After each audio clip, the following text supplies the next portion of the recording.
Doctor K G താര, ആരോപണ പ്രത്യാരോപണങ്ങളുടെ ഇടയിലേക്കല്ല ഞാൻ doctor K G താരയെ ക്ഷണിക്കുന്നത്. പക്ഷേ എങ്കിലും ഇതാരുടെ ഉത്തരവാദിത്വമാണെന്നൊരു ചോദ്യം അവിടെ നിൽക്കുന്നു. ഡോക്ടർ കെ ജി താര കഴിഞ്ഞ 48 മണിക്കൂറായി തിരുവനന്തപുരം നഗരത്തിൽ നടക്കുന്നത് കണ്ടറിഞ്ഞിട്ടുണ്ടാവും. തിരുവനന്തപുരം നഗരം ഡോക്ടർ കെ ജി താരയ്ക്ക് പരിചയമുള്ളതുമാണ്. ആമയിഴഞ്ചൻ തോടിൻ്റെ പ്രശ്നം പ്രത്യേകിച്ചും ഈ ഓപ്പറേഷൻ അനന്തയടക്കം. എന്തുകൊണ്ടാണ് ഇത്രയും വലിയൊരു ദുരന്തത്തിന്, ഒരു മനുഷ്യനിർമ്മിത ദുരന്തത്തിന് ഒരു രക്തസാക്ഷിയെ നമ്മൾ സൃഷ്ടിക്കേണ്ടി വന്നത്? ആരുടെ അനാസ്ഥയാവാം? എന്താണ് കാരണം എന്നാണ് ഡോക്ടർ കെ ജി താര മനസ്സിലാക്കുന്നത്? നമ്മൾ വളരെ നിർഭാഗ്യകരമായിട്ട് നമ്മൾ ഇപ്പോഴും അന്വേഷിച്ചു കൊണ്ടിരിക്കുന്നത്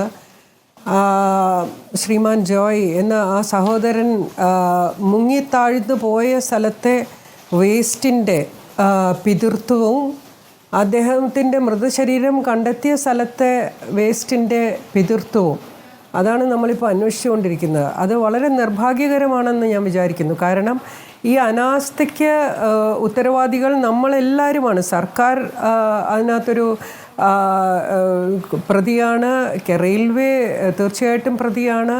നമ്മൾ ഓരോരുത്തരും ഈ കേരളത്തിൽ താമസിക്കുന്ന ഈ ദുരന്തത്തിൽ പ്രത്യേകിച്ച് തിരുവനന്തപുരം സിറ്റിയുടെ നിവാസികളെല്ലാവരും, ഞാൻ ഉൾപ്പെടെ എല്ലാവരും അതിനകത്ത് കുറ്റവാളികൾ എന്നുള്ള രീതിയിൽ തന്നെ നമ്മൾ സ്വയം വിലയിരുത്തേണ്ടതുണ്ട്.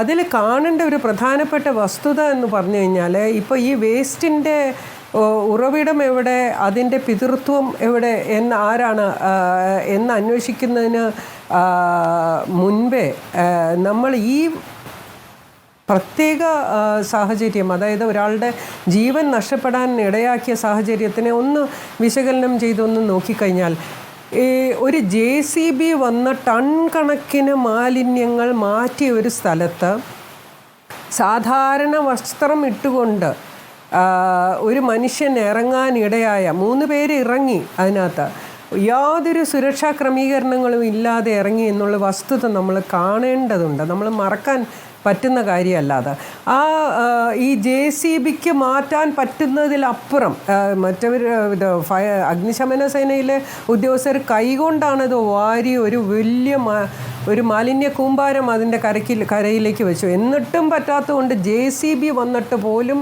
അത് മാറ്റാൻ സാധിക്കുന്നില്ല, പിന്നെയും മാലിന്യങ്ങൾ. അപ്പോൾ അത്തരമൊരു കൂമ്പാരത്തിലേക്ക് ഒരു സാധാരണ കയറ് കെട്ടി നമ്മൾ താഴേക്ക് അദ്ദേഹത്തിനെ പറഞ്ഞയച്ചിരുന്നുവെങ്കിൽ, അദ്ദേഹത്തിന് പ്രൊട്ടക്റ്റീവ് എന്തെങ്കിലും ഒരു വേഷ സംവിധാനം, ഒരു ഉടുപ്പ് അദ്ദേഹത്തിന് കൊടുക്കാൻ സാധിച്ചിരുന്നെങ്കിൽ അത് ഒരു മഹത്തായ കാര്യമായിട്ട് നമുക്ക് പറയാമായിരുന്നു. പക്ഷേ ഈ 2 പേര് കയറ് കെട്ടി താഴേക്ക് ഇറങ്ങി ഇദ്ദേഹം അതിന് വിസമ്മതിച്ചു എന്ന് പറയുമ്പോഴും അതിൻ്റെ പൂർണ്ണ ഉത്തരവാദിത്വം റെയിൽവേക്ക് തന്നെയാണ്. കാരണം occupational safety, health and working environment എന്ന് പറയുന്ന ഒരു ഒരു ഒരു ഒരു നിയമമുണ്ട്. അതിനകത്ത് തൊഴിലുടമയുടെ ഉത്തരവാദിത്വമാണ്, ഏത് വ്യക്തിയാണോ സ്ഥാപനമാണോ എന്നുള്ളതല്ല, ആരാണോ തൊഴിലാളികളെ അതിനു വേണ്ടി കരാർ വ്യവസ്ഥയിലോ അല്ലാതെയോ എടുക്കുന്നത് അവരുടെ ഉത്തരവാദിത്വമാണ് അവരുടെ സുരക്ഷയ്ക്കുള്ള മാർഗങ്ങൾ ഒരുക്കുക എന്ന് പറയുന്നത്. ഈ കാര്യത്തിൽ അത് നടന്നിട്ടില്ല എന്നുള്ളത് വളരെ വളരെ ഗുരുതരമായ ഒരു കൃത്യവിലോപമായിട്ട് തന്നെ നമ്മൾ കാണേണ്ടതുണ്ട്. റെയിൽവേ ആണ് ഈ കരാർ കൊടുത്തിരിക്കുന്നത്. നിലവിൽ ഞങ്ങൾ തുടക്കത്തിൽ തന്നെ സൂചിപ്പിച്ചത്, റെയിൽവേ ഇങ്ങനെ കരാർ കൊടുക്കുമ്പോൾ ഇത്തരം മാലിന്യ നിർമ്മാർജ്ജനത്തിൽ പരിചയമുള്ള ഏജൻസിക്കാണോ കൊടുത്തിട്ടുണ്ടാവുക. ഒരുപക്ഷെ വളരെ പെട്ടെന്ന് പ്രോസിക്യൂഷൻ നടപടികളിലേക്ക് സംസ്ഥാന സർക്കാരും കോർപ്പറേഷനും കടക്കുന്നു എന്ന് കണ്ട് കഴിഞ്ഞ ജൂൺ മാസം 19-ാം തീയതി കിട്ടിയ നോട്ടീസിൻ്റെ ഒരു മറുപടി എന്ന വണ്ണമാണ് ഈ കരാറുകാരെ ഏൽപ്പിക്കുന്നത്. തിടുക്കപ്പെട്ട് 3 ആഴ്ചയ്ക്കുള്ളിൽ നടത്തിയ നീക്കം. ആ 3 ആഴ്ചയ്ക്കുള്ളിൽ റെയിൽവേ കരാറുകാരെ ഏൽപ്പിക്കുമ്പോൾ റെയിൽവേ തന്നെ ഈ സുരക്ഷാ സംവിധാനങ്ങളെക്കുറിച്ച് കരാറുകാരോട് തിരക്കേണ്ടതായിരുന്നില്ലേ? ഇനി ഇത് നിയമത്തിൻ്റെ വഴിയിലാണ് സഞ്ചരിക്കുന്നതെങ്കിൽ ഇതിൽ ആ കരാറുകാരനാണോ കുറ്റക്കാരനായി നിൽക്കുക, അതോ ഇത് ഏൽപ്പിച്ച റെയിൽവേയുടെ ADM ആയിരിക്കുമോ? കരാറുകാരനല്ല. വാസ്തവത്തിൽ ഇത് കരാർ ആരാണോ കൊടുക്കുന്നത് അവരാണ്. കാരണം അതിൻ്റെ ഈ 2016 റെയിൽവേ ബോർഡ് എല്ലാ ഡിവിഷണൽ മാനേജർമാർക്കും ഒരു നിർദ്ദേശം കൊടുത്തിട്ടുണ്ടായിരുന്നു, കേന്ദ്ര റെയിൽവേ ബോർഡ്, ഈ പ്ലാസ്റ്റിക്കിൻ്റെ ഉപയോഗം കുറയ്ക്കണം എന്നുള്ളതും. അതുപോലെ പബ്ലിക് അക്കൗണ്ട്സ് കമ്മിറ്റി, ലോകസഭയുടെ പബ്ലിക് അക്കൗണ്ട്സ് കമ്മിറ്റി ഒരു പെർഫോമൻസ് ഓഡിറ്റ് നടത്തിയിട്ടുണ്ടായിരുന്നു 2020 മുതൽ.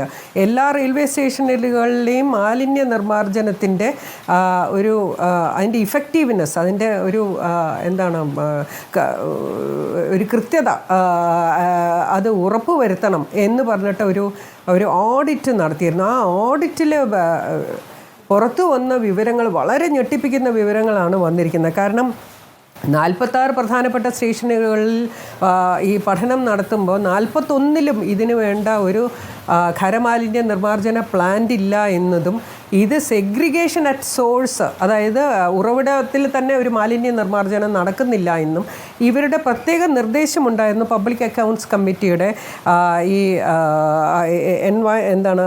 ഒരു environment and house keeping management ENHM എന്ന് പറയുന്ന ഒരു യൂണിറ്റ് വിങ്, ഒരു വിഭാഗം എല്ലാ സ്റ്റേഷനിലും എല്ലാ ഡിവിഷനിലും എല്ലാ റീജിയണൽ ലെവലിലും ഇത് തുടങ്ങണം. ENHM അതിന് പ്രത്യേകമായിട്ട് ഒരു ഉദ്യോഗസ്ഥനെ ചുമതലപ്പെടുത്തണം എന്നും പറഞ്ഞ് ഒരു നിർദ്ദേശം കൊടുത്തിട്ടുണ്ടായിരുന്നു 2016 തന്നെ. 2019 ഇത് ആവർത്തിക്കുകയും ചെയ്യുന്നുണ്ട്.